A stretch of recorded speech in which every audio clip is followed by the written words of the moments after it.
Au début des années 1950, l'Allemagne se relève lentement des ravages de la Seconde Guerre mondiale.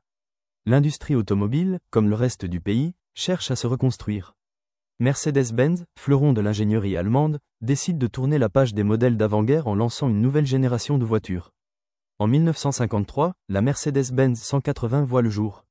Elle inaugure la série Ponton, nommée ainsi pour son design aux ailes intégrées, une rupture stylistique avec les formes séparées des décennies précédentes. Ce modèle incarne la volonté de modernité, de sécurité et de confort, dans un pays en pleine renaissance industrielle. La Mercedes-Benz 180 est révolutionnaire pour son époque. Elle est le premier modèle de la marque à adopter une carrosserie monocoque, une structure où la carrosserie et le châssis ne font qu'un. Cette innovation améliore la rigidité, réduit le poids et augmente la sécurité des passagers. Le design est sobre, élégant, avec des lignes fluides et une silhouette équilibrée. À l'intérieur, l'habitacle est spacieux, bien fini, avec des matériaux de qualité comme le bois et le cuir. Le tableau de bord est fonctionnel et la visibilité est excellente. Tout est pensé pour offrir une expérience de conduite confortable et rassurante. Sous le capot, la 180 est équipée d'un moteur 4 cylindres en ligne de 1,8 litres, développant environ 52 chevaux. Ce moteur, dérivé de celui de la 170S, offre une conduite souple et fiable, adaptée aux routes de l'époque. La boîte manuelle à 4 vitesses, avec levier au volant, permet une conduite fluide, bien que les performances restent modestes. La vitesse maximale avoisine les 120 km/h, ce qui est honorable pour une berline familiale des années 1950. La suspension indépendante à l'avant et les ressorts hélicoïdaux à l'arrière assurent une tenue de route confortable, même sur les chaussées irrégulières.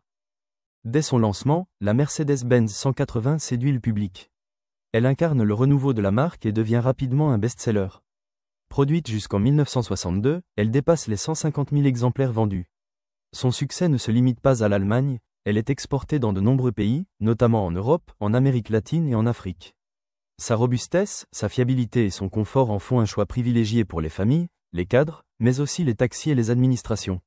Elle contribue à asseoir la réputation mondiale de Mercedes-Benz comme constructeur de voitures haut de gamme et durables. Au fil des années, la Mercedes-Benz 180 connaît plusieurs évolutions. En 1957, la 180 est introduite avec un moteur légèrement plus puissant et des améliorations mécaniques. La version diesel, la 180D, devient particulièrement populaire auprès des professionnels pour sa faible consommation et sa longévité. Ces variantes permettent à Mercedes-Benz de répondre à une clientèle diversifiée, tout en conservant l'ADN du modèle original. Les finitions s'améliorent, les équipements se modernisent, mais l'esprit reste le même, une voiture fiable, élégante et accessible.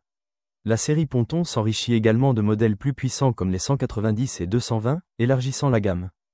En 1962, la production de la Mercedes-Benz 180 prend fin, remplacée par la nouvelle série Ekfloss, aile arrière en forme d'aile, qui introduit un style plus anguleux et une technologie encore plus avancée. Pourtant, la 180 reste dans les mémoires comme un jalon important de l'histoire automobile.